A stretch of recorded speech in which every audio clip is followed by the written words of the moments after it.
Game day, game day, game day. Greetings, my sports to the bone people. Welcome back to the channel. Thank you all for tuning in. So, West Indies and Bangladesh will do battle in their first T20 game of the series. I mean, it's later on this evening, but I still have a couple of things that we need to talk about as it relates to that first game. We're also going to be taking a look at Deandra Dottin. She was the first woman to be sold in the 2025 WPL auction. So we'll give you some info on that. Plus, we'll also take a look at some test cricket that's happening around the world. Australia versus India. Travis Head continues to show that he's always up and running when it comes to playing against India. He was able to bring up another century, and so was Steve Smith. It's been a while since Steve Smith would have scored a century, but he got one. We also have New Zealand taking on England. So we'll also give you some info on that, because New Zealand, they have actually put their nose ahead, so far in the game. So just give a listen here until the end and let me know what you all think in the comment section.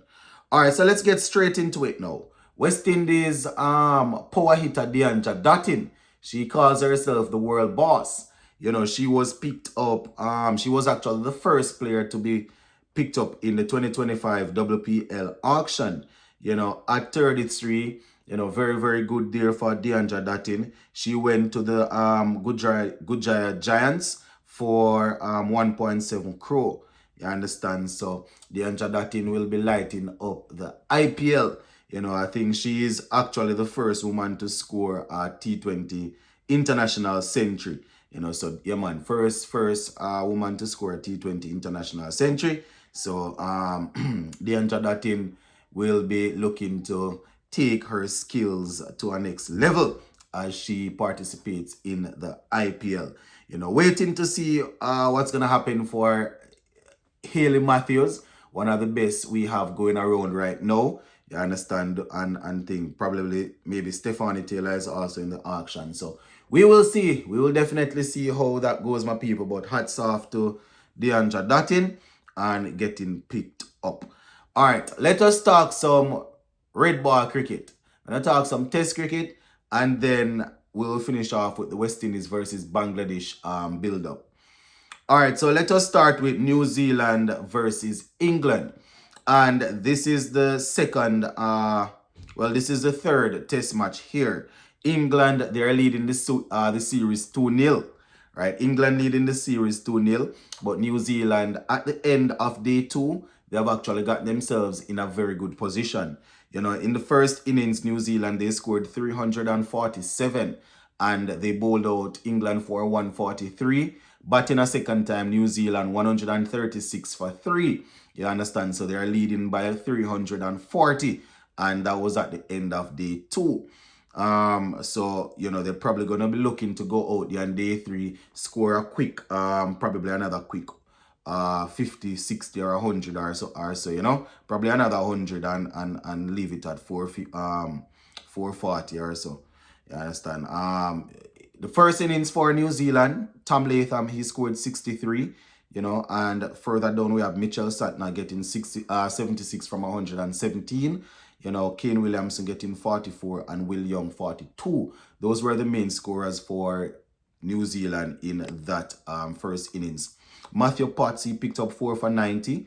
Gus Atkinson got 3 for 66. So those were the two main wicket takers for England in that first innings. Now, when it was time for England to bat, they actually lost a couple of early wickets. Zach Crawley made 21, Ben Duckett 11, Bethel made 12. Joe Root was there for a little while before he was removed on 32.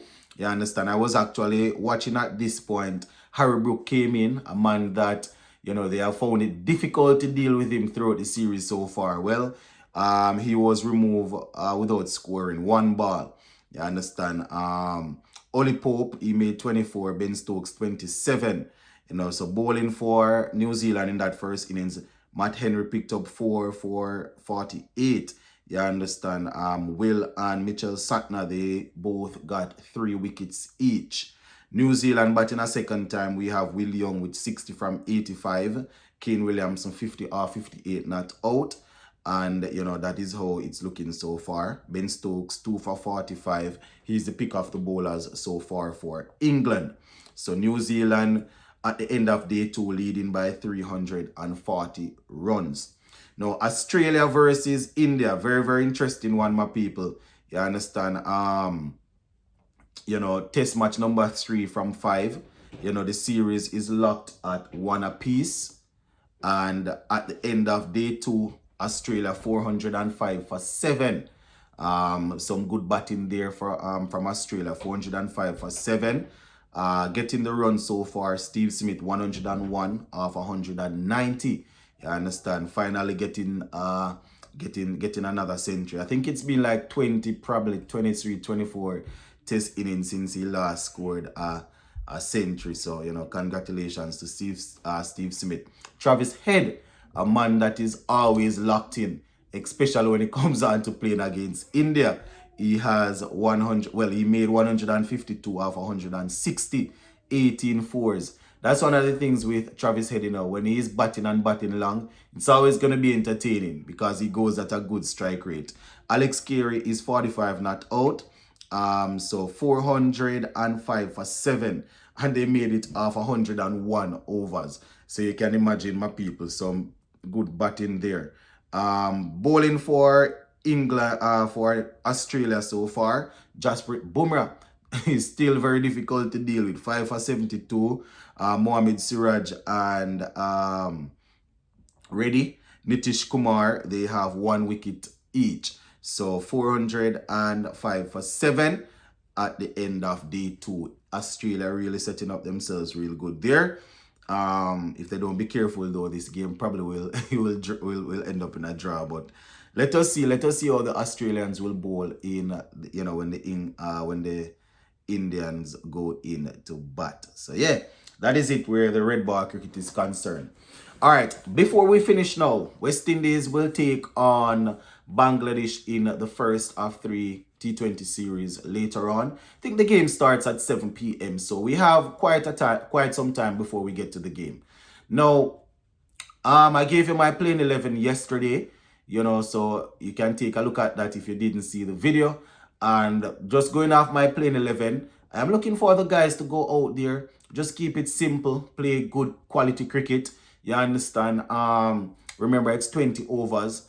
Oftentimes we go out there and behave as if it's a T10, you understand, and get bowled out. It's been a while since that has happened, but I'm just saying, especially with the man that has been anchoring us, Hope, you can say men, Hope and Rutherford, we can probably, we don't want to go out there and be too careless, you understand? So we're looking to, if we bat first, we're looking for 190, 195, always a score, then again, it depends on what the pitch is like, but if conditions favor us, always looking for 190.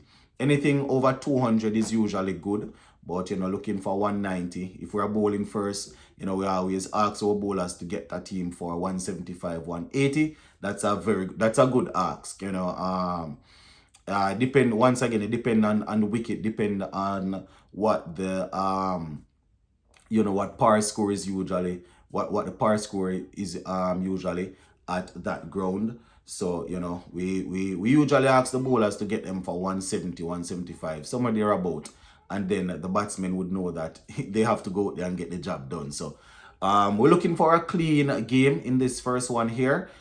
Fielding needs to be on par, and the catching needs to be good. Bowlers need to make sure that they are taking wickets in the power play. Batsmen, we don't want to get out of the power play 50 odd or 60 odd for 4. That's, you generally lose the game when you lose 3-4 wickets in the power play. So we're looking for a good power play, whether we're batting or bowling, to set up the game for us. And yeah, that is pretty much it for this one. Before the game later on tonight, I'll probably come on and talk a little bit more about a couple of things. But big up on yourself for now, my people. Stay safe. Blessed Sunday.